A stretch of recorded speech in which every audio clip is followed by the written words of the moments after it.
Now, the Prime Minister has backed Jacob Rees-Mogg's back to the office push after a cabinet colleague reportedly called it Dickensian. Downing Street said it supported the drive to get more civil servants back to the office, with Mr Rees-Mogg leaving notes on desks with the message, "Sorry you were out when I visited. I look forward to seeing you in the office very soon." Hardly intimidating at all. Although, frankly, if you're intimidated by that, you need to get a spine. Last week, he gave a presentation to the Cabinet that included a league table showing the government departments where the fewest staff had returned to work. Nadine Dorries, the Culture Secretary, reportedly objected to Rees-Mogg's plan, saying there's a whiff of something Dickensian about it. Why are we measuring bodies behind desks? Why aren't we ensuring productivity? So the number to call to give your view, are you on Team Nadine or Team Jacob? 0345 6060 973.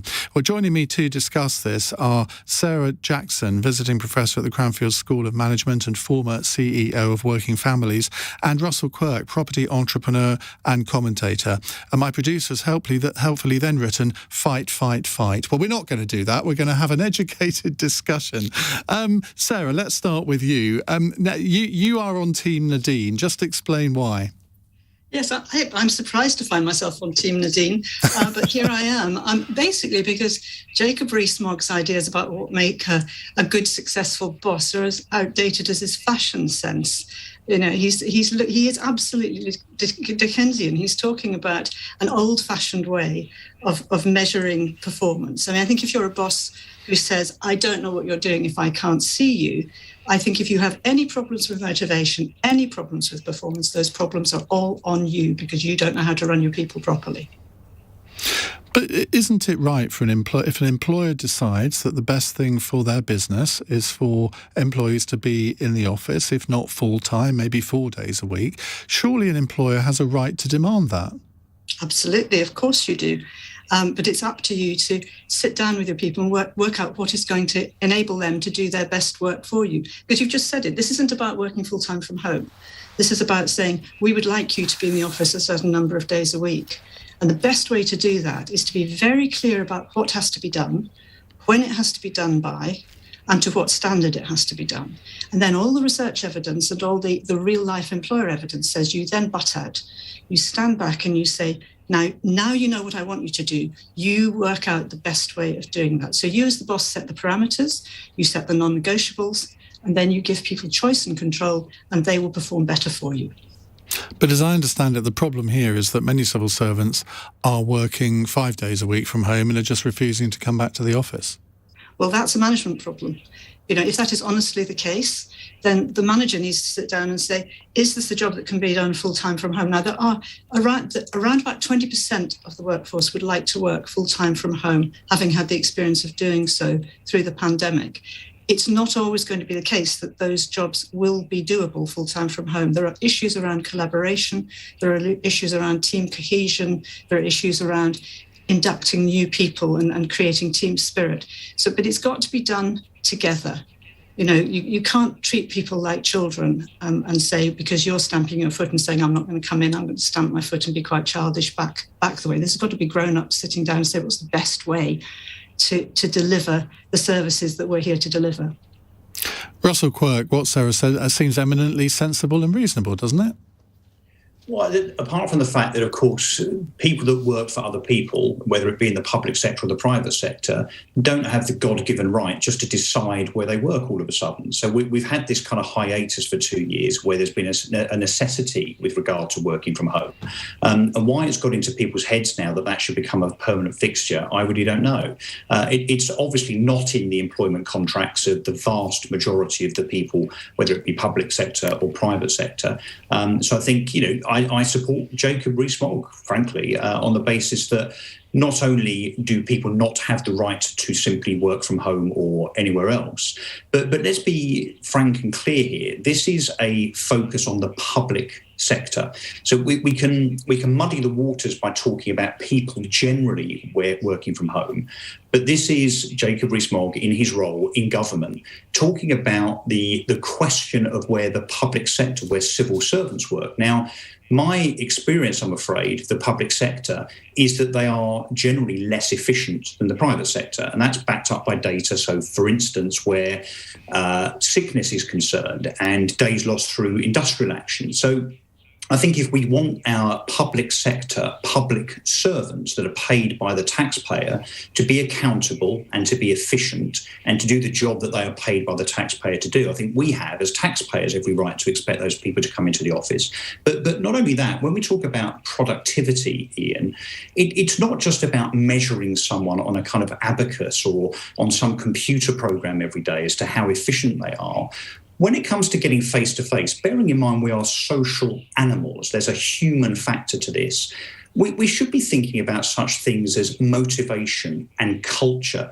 Now, you can't promote culture in a business through Zoom calls or the telephone, or motivation for that fact. When you get together, particularly in creative industries and industries where brainstorming and so on is very important, that can only be done properly and efficiently, and that includes in the civil service, face to face. That is a good point, isn't it, Sarah, to be honest? I mean, it's difficult to argue against. If you can't have brainstorming by Zoom, it's just not the same. You're not going to get the same level of bouncing off people because it's quite difficult to sort of interrupt on Zoom, isn't it? I think arguably you can. There are techniques you can use and packages you can use, but this is not about the whole of the civil service working 5 days a week from home. This is about giving people choice and control over when they come into the office, and the when has to be agreed within the team. So if the team leader knows that they want to do a brainstorming, they say, everyone in on Tuesday, we're working together.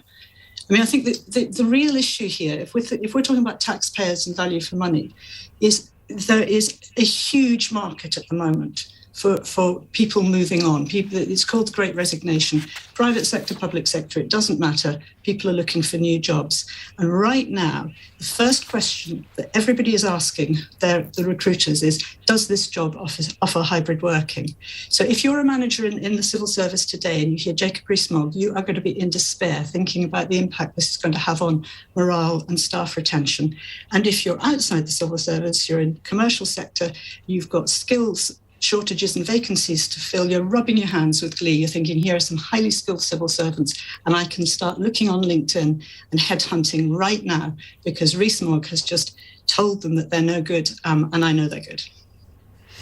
This is one of those conversations where I kind of agree with the last person that spoke, which is rather unlike me. But I can see both sides of the argument here. If I was a government minister and I was drafting, I don't know, legislation on safety on ferries, for example, to coin a current phrase, and I wanted to go and speak to the expert person on ferry safety in the Department of Transport, or maybe to have a brainstorming session, I really would want that person to be at their desk that day. Now, wouldn't say, okay, well, we'll do that in 2 days' time. I want to know that answer now. I want to have that discussion now. And so I can see Jacob Rees-Mogg's frustration here. Can you not see that, Sarah? I can, but I can counter the argument by saying, what if he's in his constituency the day that he wants to speak to that civil servant? You know, you can have one-on-one conversations. I mean, I can think of clients I was working with who said one of the things they really discovered during lockdown was actually very close to ferry safety. It was about lighthouses. And they said, suddenly, we're picking up the phone or the Zoom and we're speaking to colleagues who are not at the next desk. I'm actually speaking to the person who knows what I need to find out. And the whole organisation was becoming much more efficient and effective because of that, because people were using their brains and thinking, who do I really need to talk to, rather than who's at the next desk right now. Russell, a happy workforce is a motivated and loyal workforce. If enabling people to work 1, 2, or maybe even 3 days a week from home gives you a much more loyal and motivated workforce, what's not to like?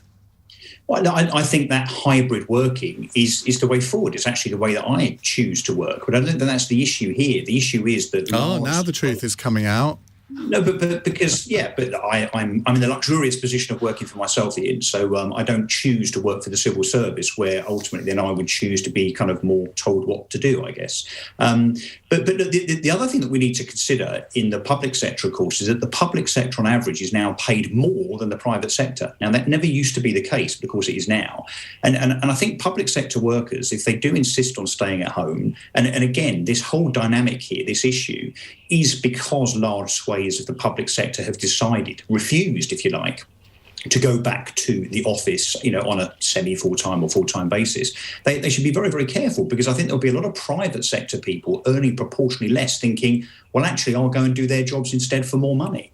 Your point about being happy and motivated, and that being part of a nice work culture, well, that's also circumvented and applied to the financial incentive too. And I would caution the public sector not to be too glib